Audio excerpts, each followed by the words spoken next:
Hi, I'm Stefan, the BMW DIY guy, and I want to show you how you can upgrade the charge cooler and heat exchanger on your BMW M2C, M3, or M4.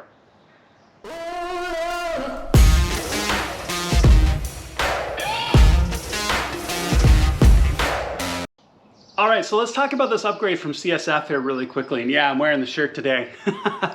So, you know me, I'm a big believer in supporting the subsystems of your car as well. So it's really easy to slap on a tune and increase your horsepower and torque, but you're also increasing the load on all of your other subsystems through your car.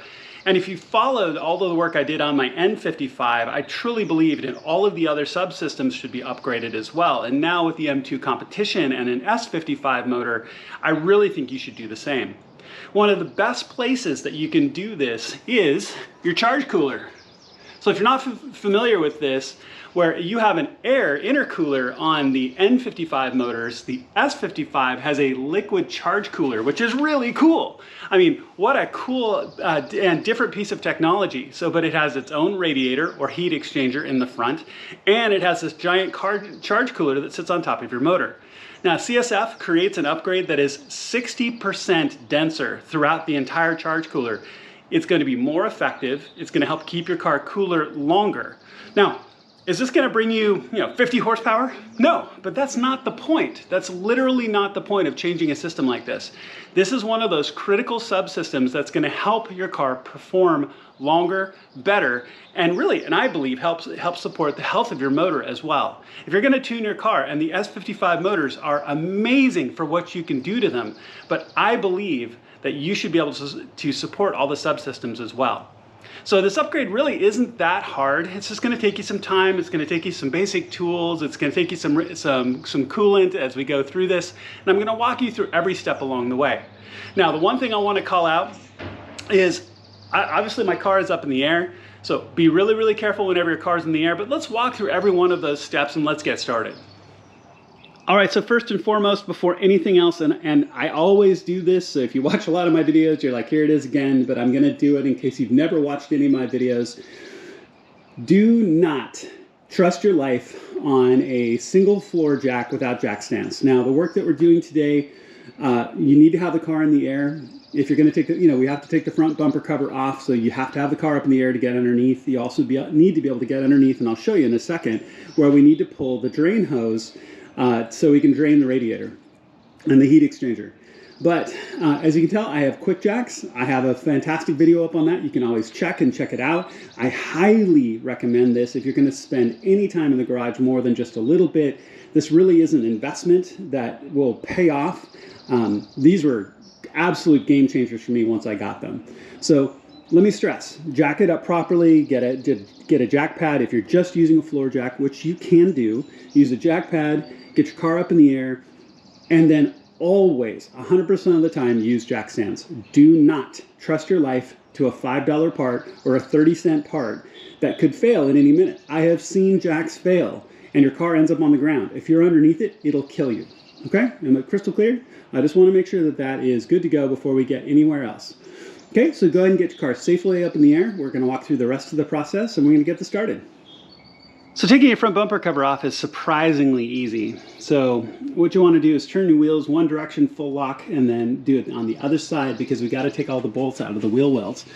So you've got a whole series of 8mm here as you work your way up the wheel well. And then you've got several that drive straight up right here. And then behind this plastic cover, there should be two of these, one for the back, one right here. So take all of those out, and that will release this edge along this side. You'll also find a whole series of 8mm underneath that work your way across the bottom, and they're really easy to see. They're going to be that same size as the ones in the wheel well with your 8mm.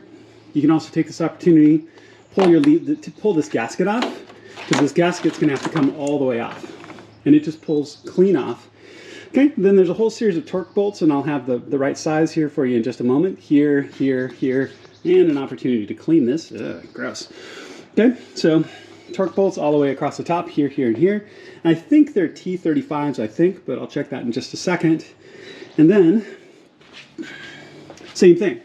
Come to this side, pull all of your 8mm out along this side, and then, and the two that sit up here and drive straight up. Okay, then your front bumper cover is going to be loose. So now before you do this, I want to stress a couple of things. It's really simple to get off.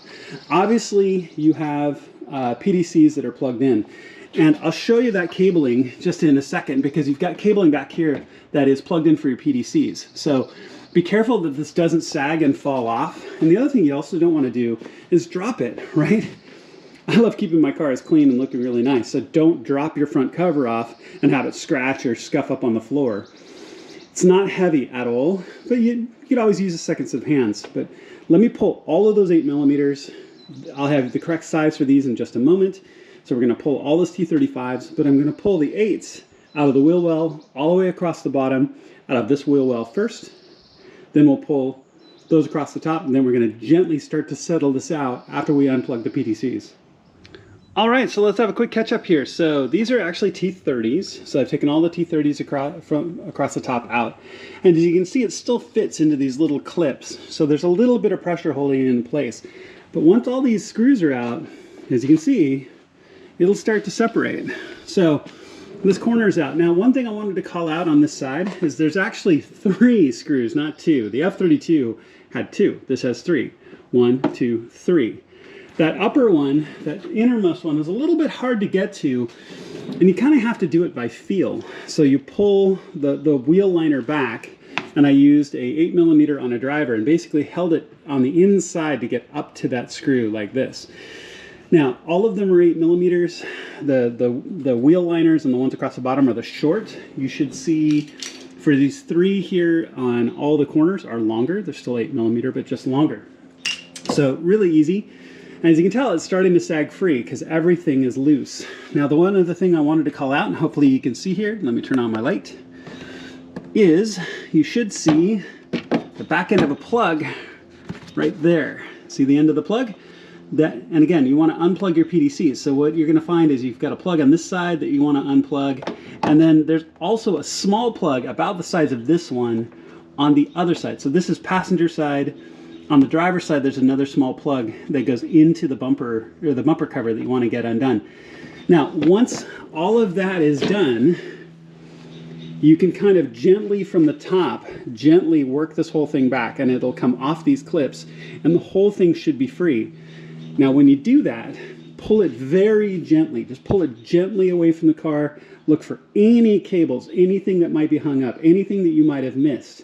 If you didn't, then you can take it and set it safely aside. Make sure it doesn't fall onto its nose and scratch up your car, because that would suck.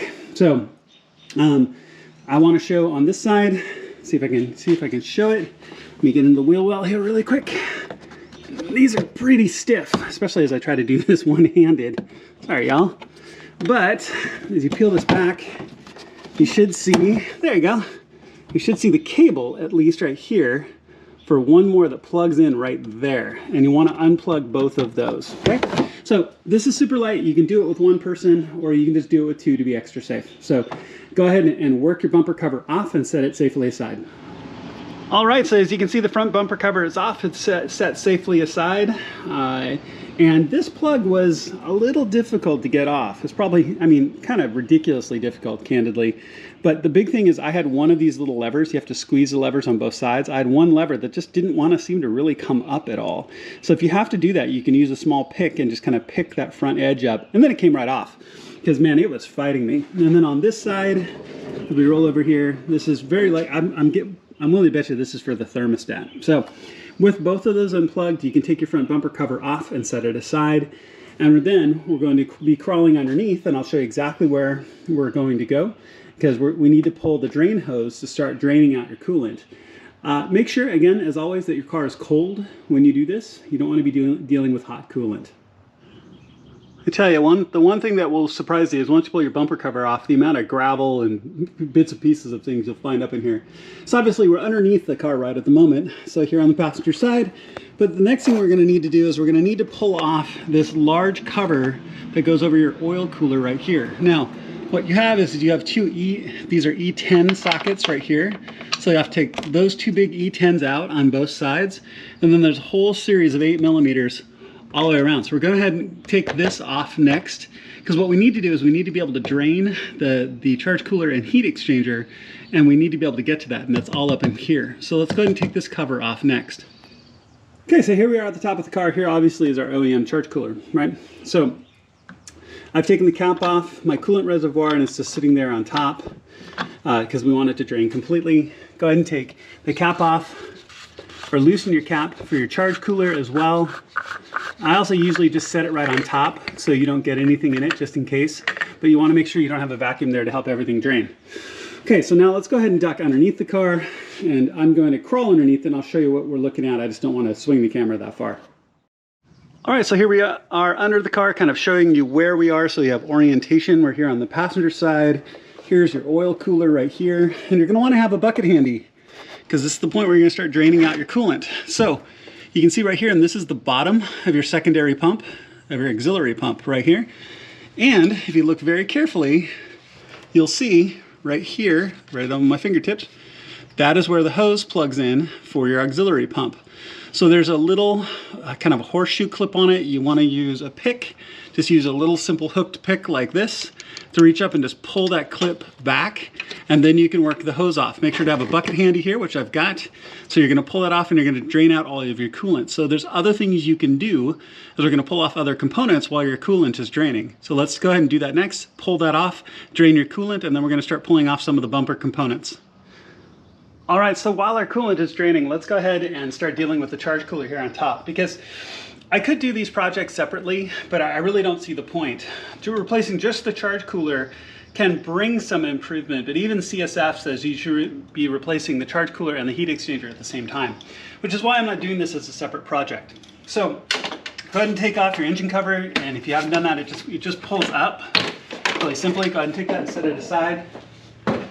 And then go ahead and take a 6mm to loosen up the hose clamps here on your charge pipes. Now, you want to just loosen them up pretty much all the way. Don't take them off, and also don't make it so that this hose clamp band, comes undone, but just get them loose, because we're going to walk the whole charge cooler off here in a second.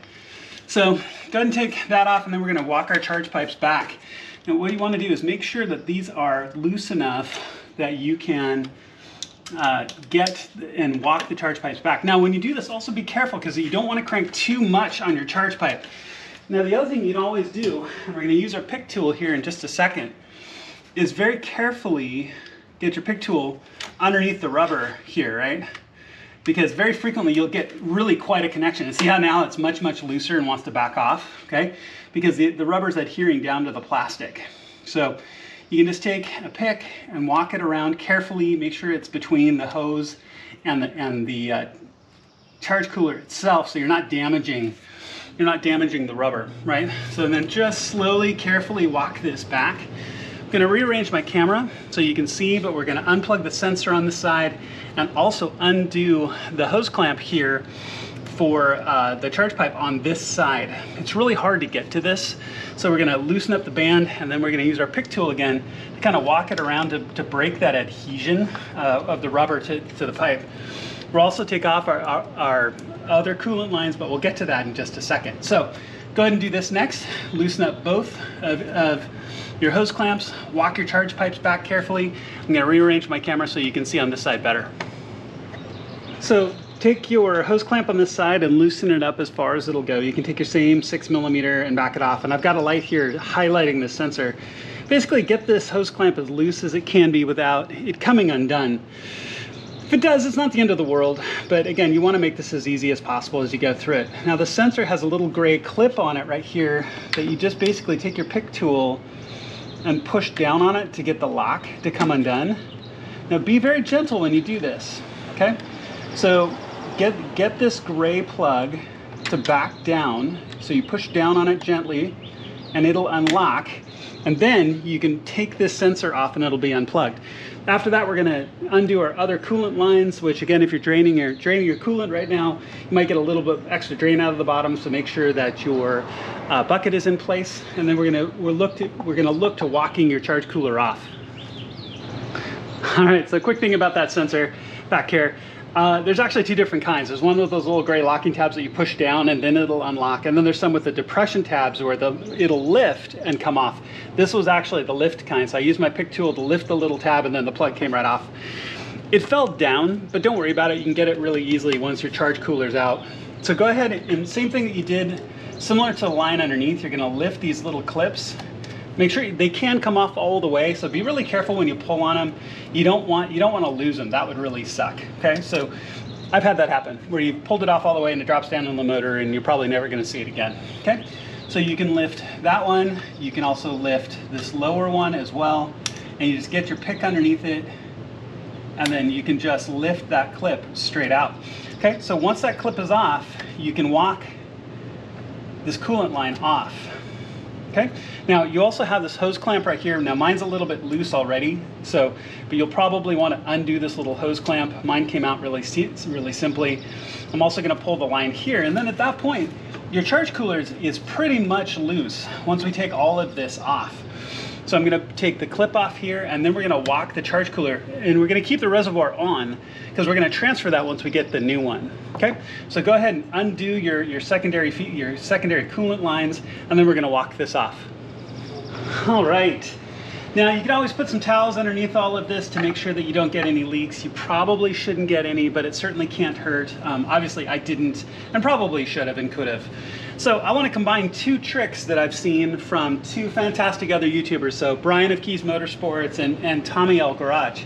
Now, your charge cooler is still full of coolant at this point, and actually if you look especially into this lower one, you can see it's very full. So if you we're going to rock this thing free, you're going to dump coolant all over your motor. So really there's two really great ways of dealing that. First of all, get a bulb. So this is your classic turkey baster. So it's got it for like $2 at the grocery store, and I'm going to take some of the fluid out, especially of this lower reservoir. Your other trick, so once I've done with that, so that's the trick from Tommy. The other trick from Brian is I've taken a couple of gloves, a couple of your typical shop gloves, and I've cut the fingers off. Now this upper one you don't have to worry about quite as much, so I'm not going to try to drain anything out of there, but I cut fingers off of work gloves, and I'm just going to put that over the connector, just like that. So this is going to help keep anything from draining out. So I'm going to take a little bit of the excess fluid out first, and then I'm going to put this other cut fingertip over the top of this to keep it from draining out. I've also taken my cap and I've screwed it back on because I don't want to spill anything as I take this off.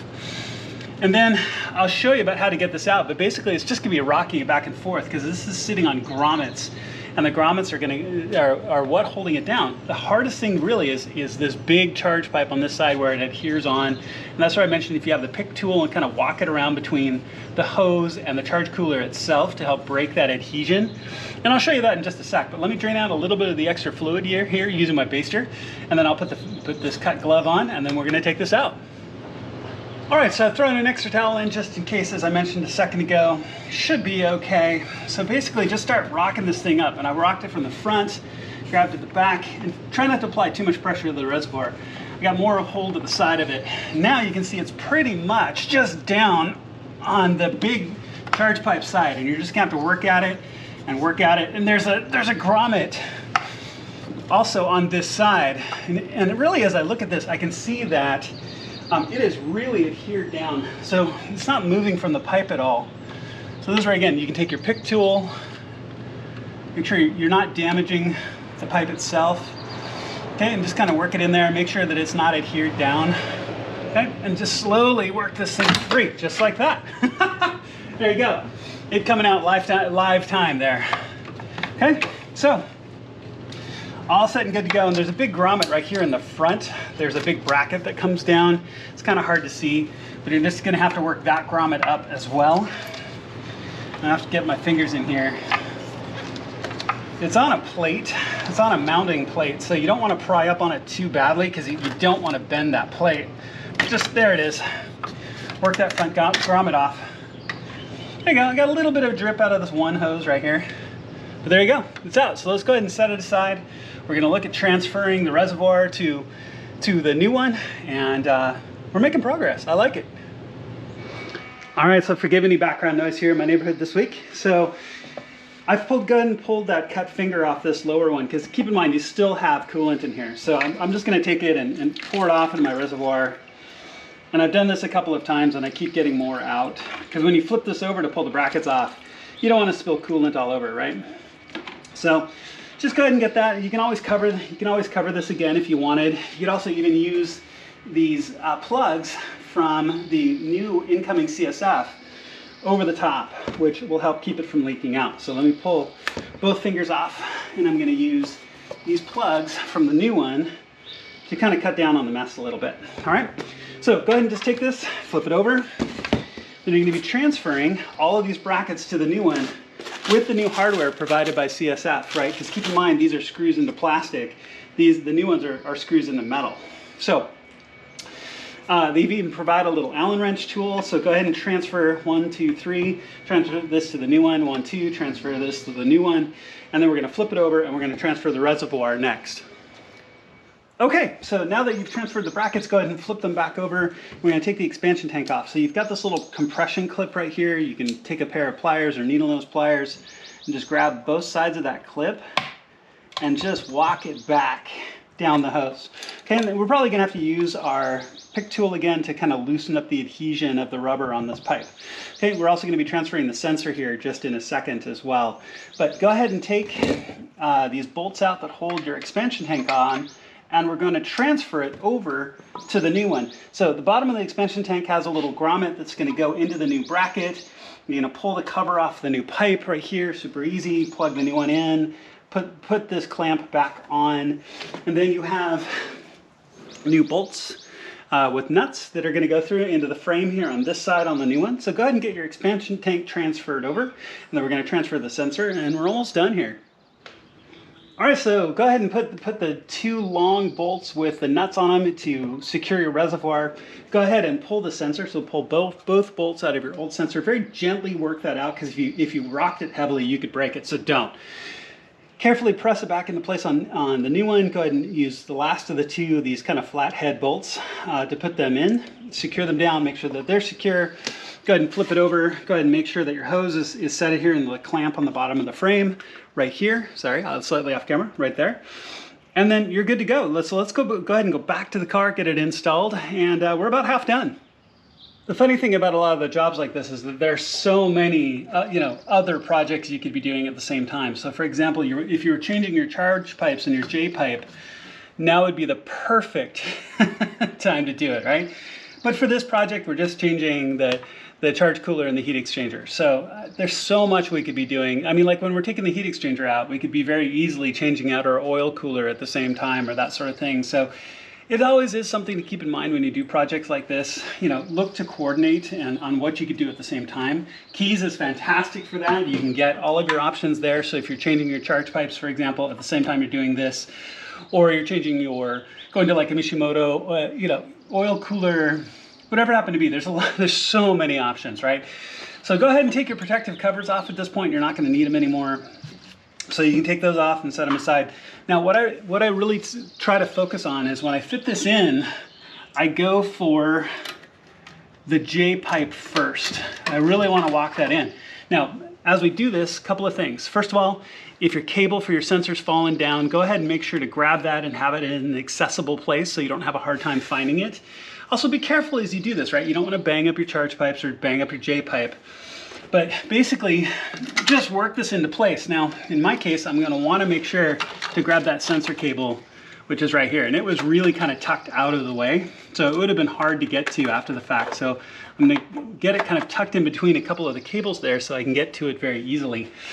So take this, line it up with your J pipe, make sure that your hose clamp is also still in a place where you can get to it easily, right? And then just rock it kind of back and forth. You've got this front grommet here that this is going to fit onto as well. So make sure you don't have any cables in the way, and just kind of rock it and rock it and rock it. Make sure your hoses are not in the way to help keep it. There you go. There you go.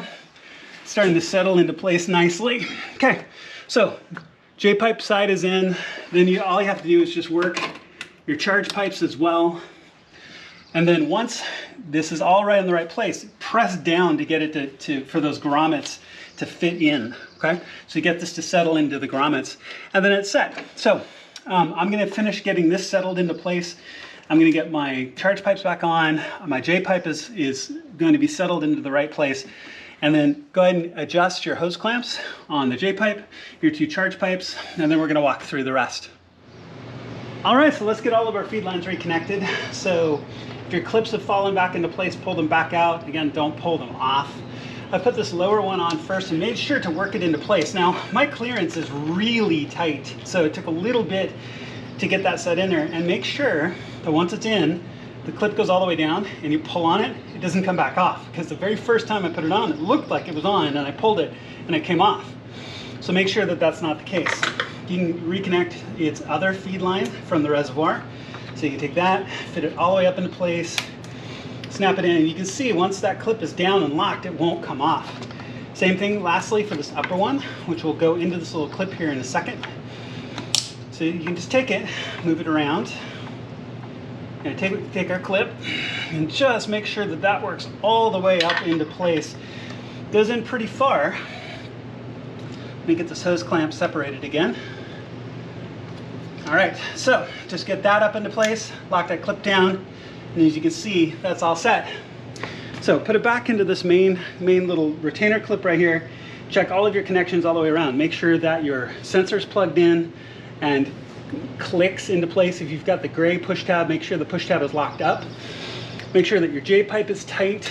And then with hose clamps, be careful you don't over tighten them, right? They should be snug. You can snap these, which is a bit of a drag. Now, you can easily go to the hardware store and buy more. They don't have to be BMW. As long as they're the same size, that's fine. But what a hassle, right? So reconnect everything, make sure all your hoses are connected. Now, we're not going to refill or anything like that because we're going to go now to the heat exchanger next because we're doing the whole system. If you're just doing this just to change your charge cooler, at this point, you would reconnect your lower hose, put all your bottom plastics on, and refill and go through bleeding. But we're not doing that yet because we're doing the whole thing. So let's finish this up, and let's get to the front of the car and get the heat exchanger out. All right, guys, let's get serious and let's get the heat exchanger out. So we need to take the crash bar off. There are 2 13mm bolts on both sides. There are these big long bolts with a locking plate underneath, so don't be surprised when that plate comes off, all right? Now, also, if you're following these directions and you have an M3 and M4, you probably have a temperature sensor right here that you'll want to unplug. That was what we unplugged out of the bumper cover here on the M2C. Okay, so go ahead and take these off. Now, what also is going to happen is that this inner one is going to be really tall and is going to have a hard time getting clear of your light. But you don't have to take your headlight off, which is a good thing. So go ahead and take both of these out. The inner one's going to come out a lot easier because it'll come straight up. But this outer one that's going to want to hit the headlight, all you have to do is kind of tip it and it'll come out. And then you'll do the trick on the same thing on the other side. But I'll show you, if that's hard to get out, what you want to do is take out the driver's side first and then pull out the crash bar to give you a little bit more room over on the other side so you can clear that bolt out from the headlight. All right, so go ahead and take all 4 of these bolts out and make sure to save that locking plate that's going to drop off the bottom. Pull your crash bar off and set it aside. Okay, so next thing we need to do is take off this lower shroud. And this is where the M2 is a little bit different from the M3s and M4s, right? Because of the way the shroud is attached. If you have the M3 and the M4, there's a series of little pressure clips that hold the shroud in place as you work your way up. Here on the M2, there's a clip here in the back. There's a little tab that inserts into your brake duct. So you just pull that tab out. It's also clipped around this front edge that you just simply pull off.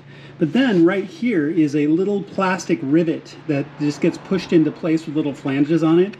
So you use your plastic trim tool to pull that out of both sides, and then you'll see it's starting to come loose. There's a little clip at the top, just like that same kind of tab clip that will pull out, and you'll want to do this to both sides.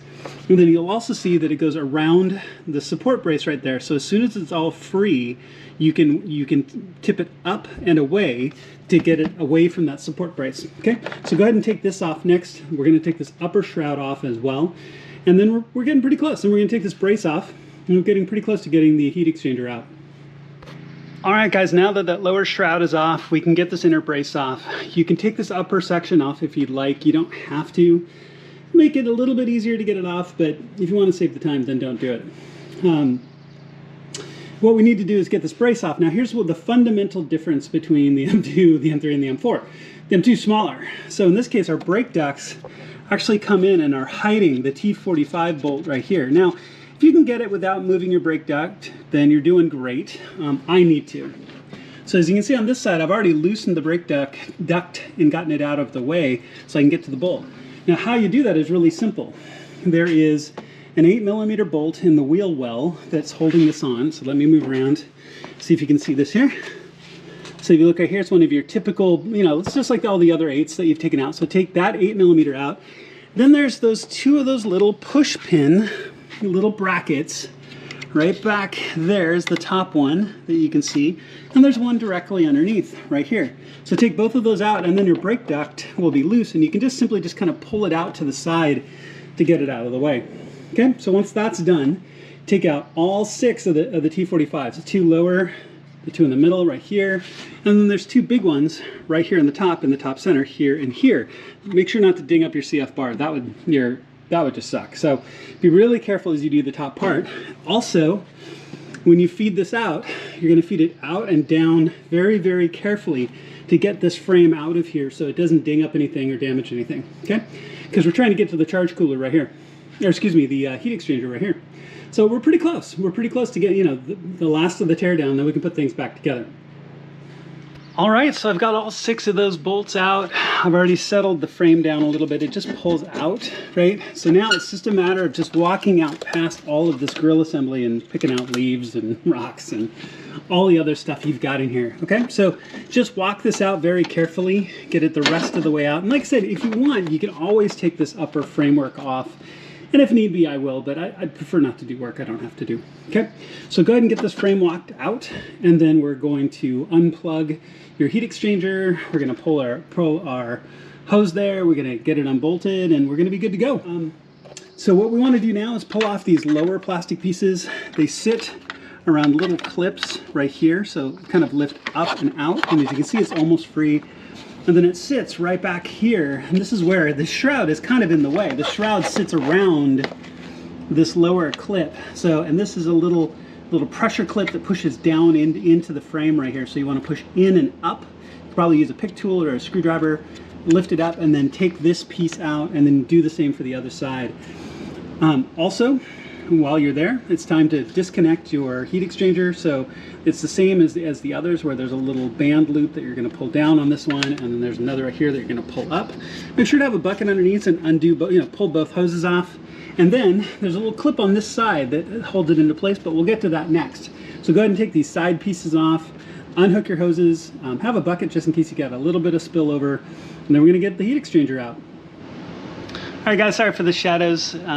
Just want to make sure you can see this really clearly. So right here on the driver's side, you'll see a little clip right there at the top. You just want to press that clip up and out, and you should be able to now lift the heat exchanger forward and out and slide it free of the bracket on the other side, and it's out.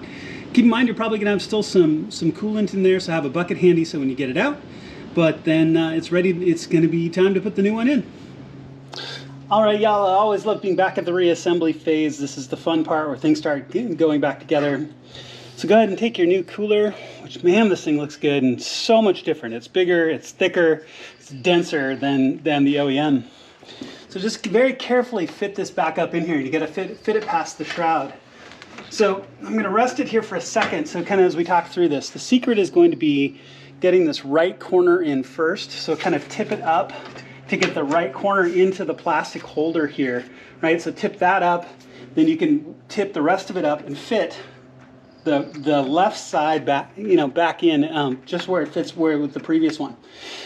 So once that's in, go ahead and reconnect your hoses. And then we're also going to install the screen for this as well, because we want to make sure that this stays protected, especially if you track your car or do some other things.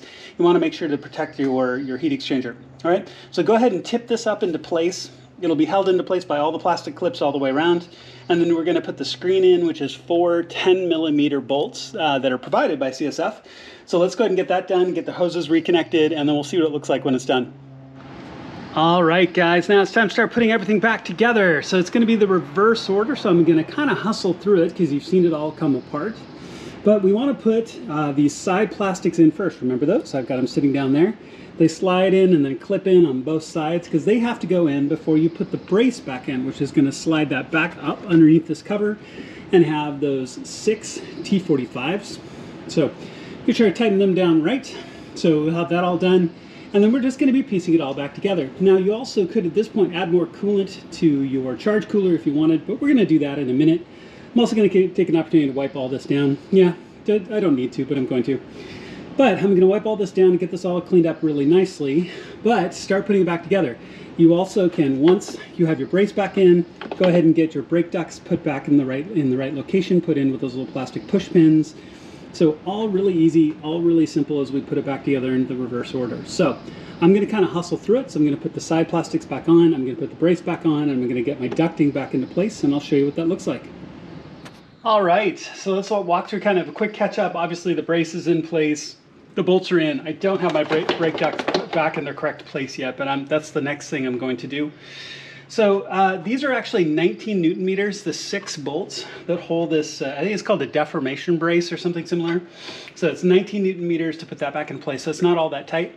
Make sure that the drainage bolt in your new heat exchanger is down tight. And actually I found it's got a green mark on it, so when it was manufactured. So I lined the mark back up. Make sure all your hoses are back in and correct. So at that point, you can put that lower ducting back in, but I'm going to reconnect my brake air ducts. I'm going to then put this lower shroud back on, and then really we're back in reassembly. Then we're going to put our bumper element, or our crushed zone bumper piece back on with those the big bolts that go all the way through, those locking plates down here at the bottom. So you're going to have to hold a locking plate in place when you drop the bolt in. Okay, so hopefully that all makes sense. It should be, since you took it apart and you're at this point.